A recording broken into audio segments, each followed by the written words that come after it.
It looks like we're live on YouTube. This is Male Entrepreneur Podcast episode number 180. 180. And 180. yeah, complete turnaround. We are live in 3, 2. All right, welcome back to the Male Entrepreneur Podcast with your host, the male entrepreneur himself, Purdeep Sangha. Purdeep, how you doing today, man? I'm doing awesome. I'm doing pretty good. I've had an amazing day. Woke up in the morning, spent some time with my kids, had a great workout, had a great meditation. It was good. It's a good start to the day. Nice. All right, so we're back. We're doing a podcast episode. We're talking, and the topic for today is sometimes everybody needs someone to talk to. And I wanted to, first of all, I wanted to know what inspired you to want to record an episode about this. Well, what inspired it was when I went back to home, basically back to the orchard, and I'd spent a few weeks there. You can say, rekindled some relationships with some old friends. And what I realized was a lot of the guys that I'd lost touch with and kind of reconnected with were just having some challenges in life. And just through simple conversations, it seemed like all they needed was someone to talk to. And because this is a work that I do, it was just easy for us to have the conversations and open up, you can say, discussions and topics that they weren't normally comfortable discussing with other guys.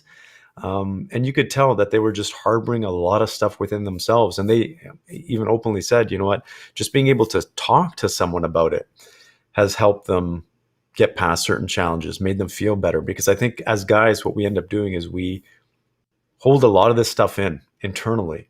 And it's like combustion, right? We believe like we can't or shouldn't talk to other people, or we need to be strong. But what that does is it continues to fester and build underneath. And so I saw that in these guys, great guys, amazing people, just going through challenges. And it was just eye-opening for me to see my own friends feel this way. And so that's what inspired this episode, because I think it's important for us to share this message to the guys out there that it's okay to talk to other people. It's okay to open up. It's okay to share your challenges because it's actually healthy for you. So I'm usually against words like toxic masculinity and that whole mindset, because I think a lot of times it just gets into beating down males just for being males. But I will say that there is a little bit of truth to it when it comes to guys. I wonder, maybe there's like epigenetic reasons, tribal reasons that guys are just not as willing to expose their vulnerabilities the way that women are, that we like to carry the weight of the world on our shoulders. We like to be the provider and not, I think a lot of times guys just don't want to share our burdens because we don't want other people's lives being more stressful because of the things that we're dealing with. I know that my dad it wasn't very much, I don't want to show my weakness, but my dad was always like hey, I don't want to make my problems your problems. And so I guess before we jump into all of this, I want to get your thoughts on some of the reasons that guys have this trait where we don't talk, where we don't share, where we don't feel comfortable making our burdens other people's burdens. And there's three main reasons in particular. The first one is that studies show that we have evolved into this because when we talk about something specific, and even when we think about something specific, this is a really interesting study from a neuroscience perspective. If you just sit there, don't make any facial expressions, but you think a certain thought or think about a particular emotion or feel a particular emotion, there's actually muscles in your face that will actually, the nerves that will actually light up. The muscle may not actually move, but they will light up. And they can actually do facial studies that show that. What they've determined is that if men show certain weaknesses or illustrate a certain emotion, if I'm not feeling good, most people would know because it shows in my face in some way, shape, or form. And our brain is actually trained to read people's emotions through their brain consciously and unconsciously. So the first reason is guys have evolved to not show emotion because if it shows that I'm weak, someone else could take advantage of me or my tribe. can take away from that, right? I might not be able to survive if I go up against someone one-on-one. Think about it, as a caveman, someone's threatening me. If I show my weakness, right, then that person's going to know this, I can dominate.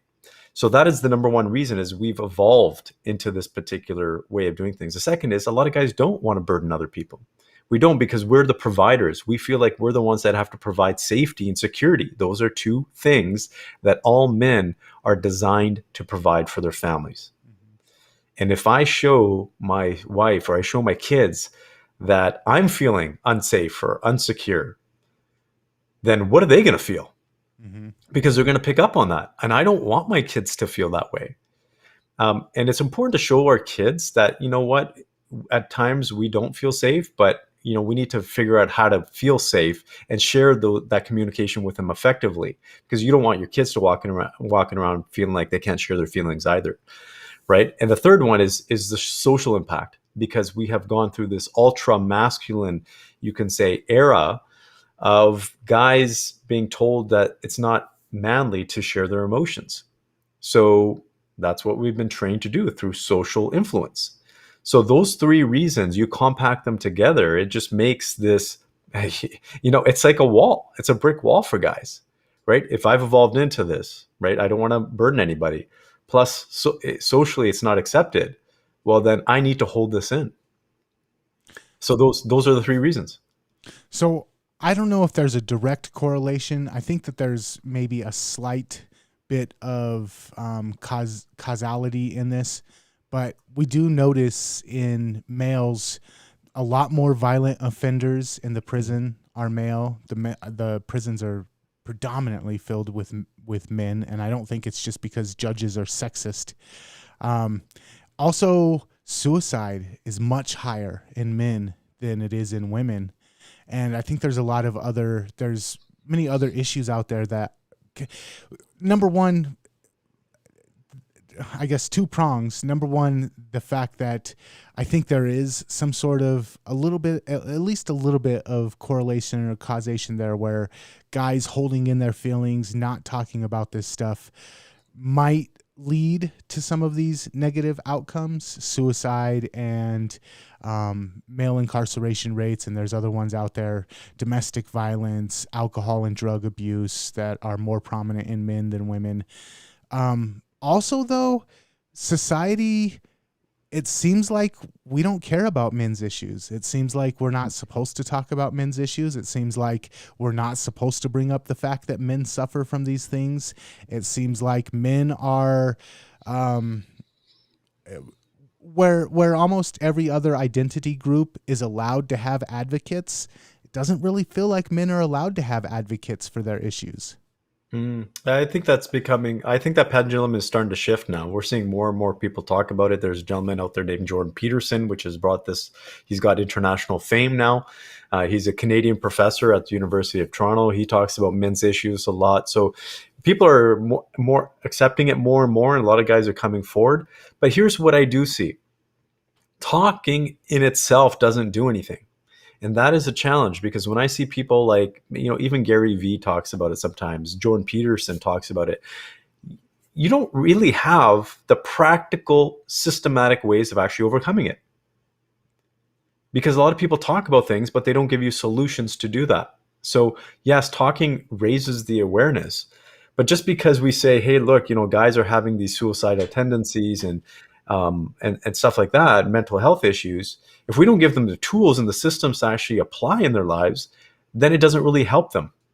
And so I think that is what we need to focus on, is really helping people, giving them the action steps to be able to do that. Because this is what I see a lot of. I see a lot of guys talking about, okay, guys, issues and doing that, but I don't see a lot of action. And I think, and this is where the borderline is for me, Nathan, because I believe that what we do sometimes in society is, when we accept something, it gives people an excuse to behave that way.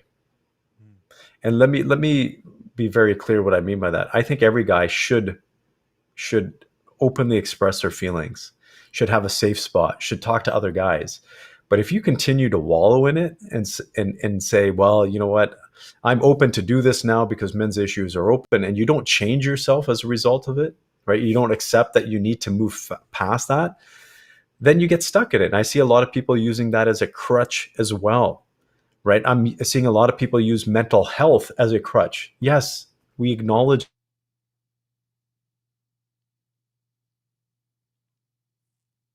Uh-oh.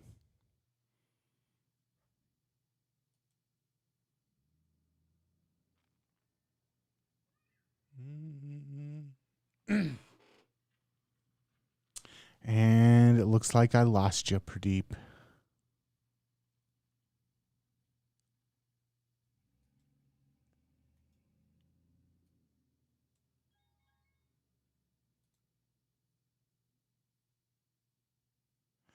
Can you hear me? Dang it. I can't see or hear you.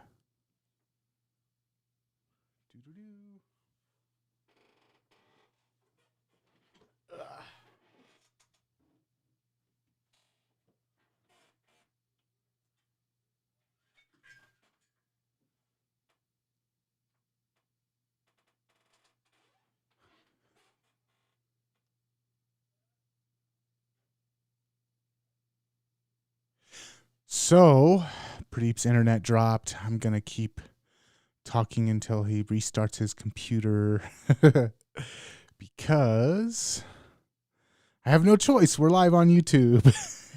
This is the red-pilled, poor picked on us guys episode of the Male Entrepreneur Podcast. And let's see here. It says his internet dropped. And he's restarting his computer. And he apologizes.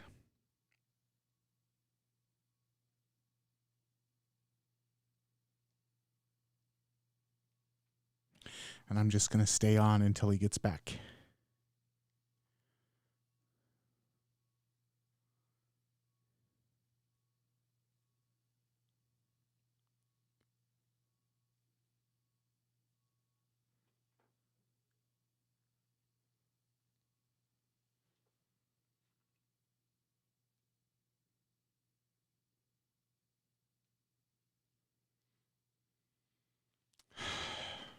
Bad YouTube etiquette.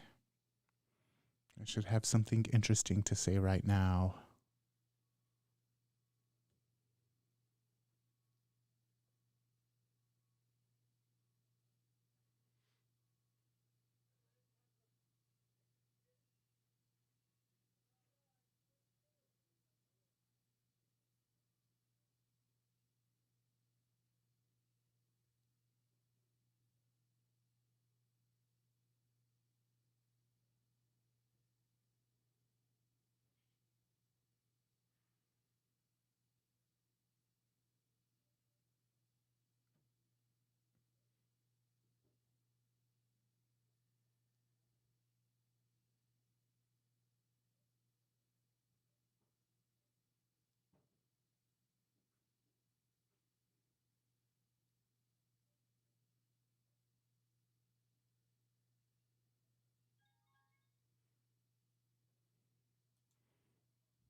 Yo, you're alive.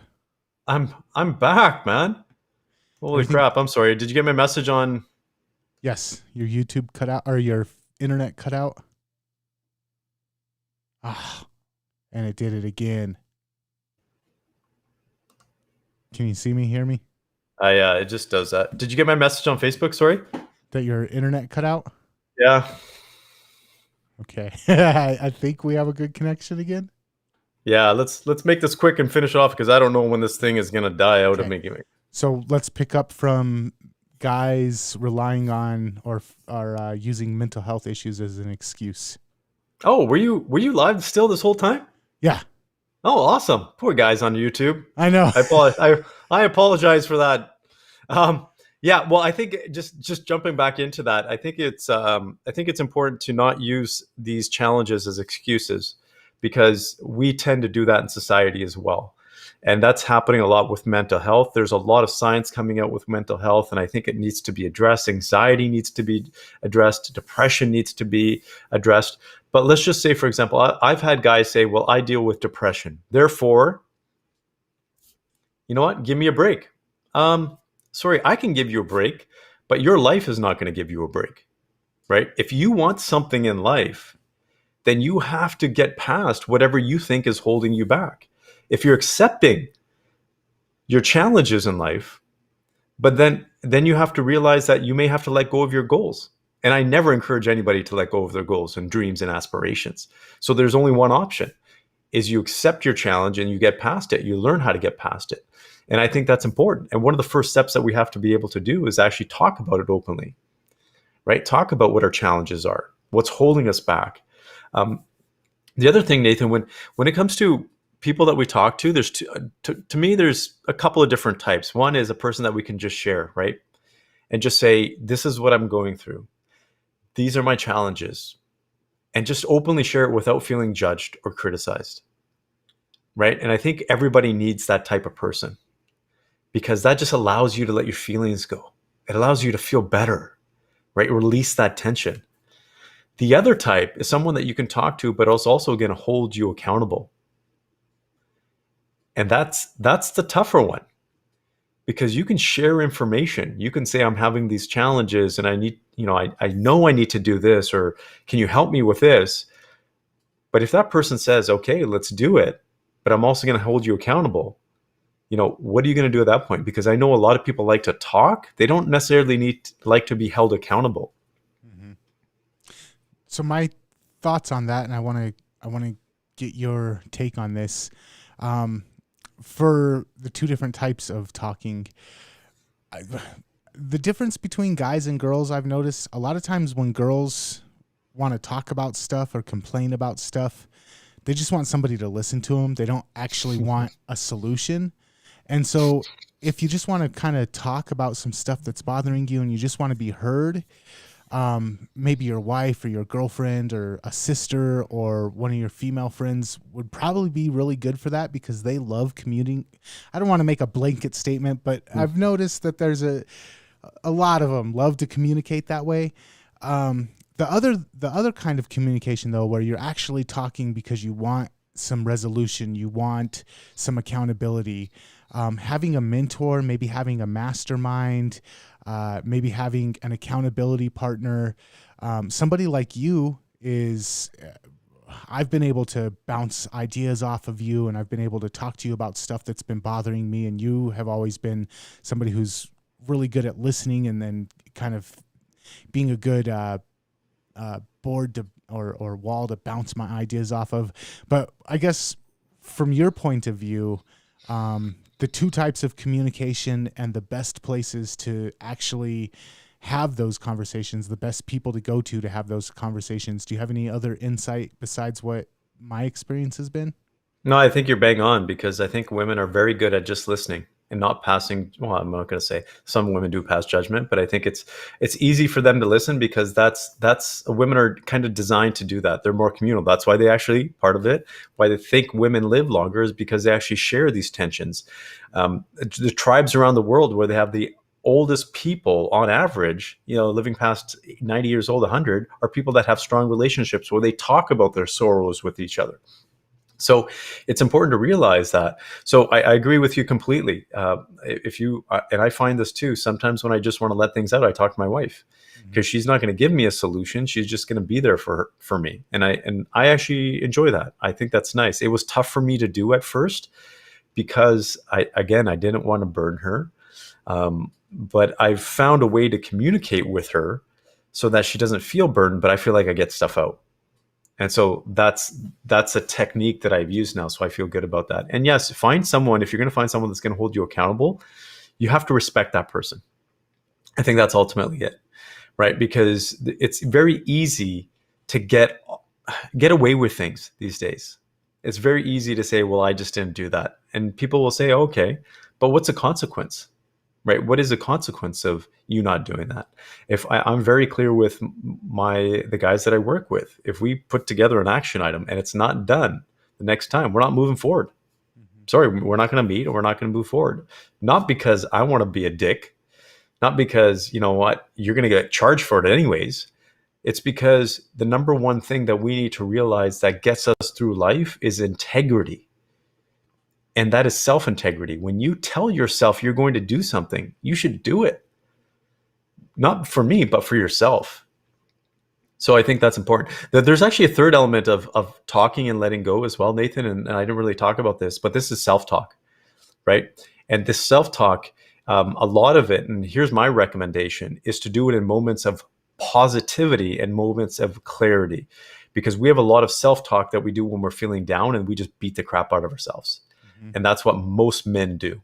And don't do it. I do a lot of self-talk and self-reflection during meditation, because I'm at my calmest. I'm at my most loving state. I actually feel, that's at a state where I love myself. Like throughout the day, I don't normally love myself, but in a meditative state, I can actually love myself. And that, therefore, I can reflect on the good things, my own thoughts, how I feel. So the number one person I talk to, and it took me a lot of training to get to this point, is myself. Because I feel like I've gotten to a level now where I can actually be non-judgmental with myself and allow myself to get through things. And it's a skill. It takes time. And I highly recommend, again, we've talked about meditation, but it allows you to calm your brain down so that you're not passing judgment all the time, right? And we've talked about this in our previous episode where, and this is from the Buddhist philosophy, is you need to exchange judgment for curiosity. That's one of those things when it comes to self-talk is I find that a lot of us, if we talked to our best friend the way that we talk to ourselves, we wouldn't have a best friend anymore. And it's like, man, you got to be your best friend. You got to watch how you talk to yourself. So I think that's definitely important. Yeah, you're bang on. We have to love ourselves. I think maybe that's something that we need to teach our kids more in school. We teach our kids, I don't think, we laugh, you and I have laughed about this, right? We give our kids so much these days, and we teach our kids maybe not to have as much work ethic, but it's important to also teach them to love themselves. That's an important skill because it's not easy to do. Mm-hmm. So I think just kind of ending this episode off, it's for the guys out there that are listening to this and having a tough time talking to someone. I want you to know that it's okay to do that. I want you to know that you should actually go out there and find someone that you can talk to, because your quality of life will significantly improve. Okay, so first of all, if you're listening to this and you need somebody just to listen to you, go get a girlfriend, go get a wife and talk to them. But if you're somebody who wants to actually talk to somebody and get some accountability and have somebody who's going to listen to you and have some good advice for you, I can't recommend you enough, Purdeep. I have 3 or 4 guys that are in my tight-knit circle of guys that I can talk to, and you're definitely in the top 3. So if people want to talk to you, if people want to get in touch with you and maybe work with you, what's the best way that people can reach out and start that conversation? Well, first of all, I appreciate it. That truly, I feel honored by you saying that. So thank you. And if you do want to reach out to me, feel free to, because there is non-judgmental, and that's how I take a look at things, right? And I just have to say this is, I have, the reason why a lot of guys talk to me is because I've been through a lot of that stuff. I've seen a lot of guys go through that stuff. My dad's gone through a lot of that stuff. A lot of guys in my life, whether it's addiction, sexual abuse, whatever it may be, have gone through that. So I've been there in some way, shape, or form. So I can say that I've kind of maybe, perhaps, not fully, but maybe been in your shoes a little bit. So feel free to reach out to me. And I would actually greatly appreciate it. And I would be honored if you did. And you can reach out to me the easiest way is if you connect with me on a social channel, which mainly is LinkedIn. If you go to LinkedIn at Purdeep Sangha, you can message me, send me a connection request. I will definitely connect with you. And we can just go from there and just have a simple conversation. Awesome. All right, man. And if people want to check out more episodes of this podcast, where's the best place to go? Yeah, check out 2 places. So mailpodcast.com for the audio. And please, we're trying to build our YouTube subscription. So please go to youtubeformen.com. Even though you may not, go on YouTube all the time, but if you can go to youtubeformen.com and subscribe to our channel, I would greatly appreciate it. Awesome. All right, man. And until next time, we will catch you later. Yeah, I'm looking forward to it. Super excited. All right.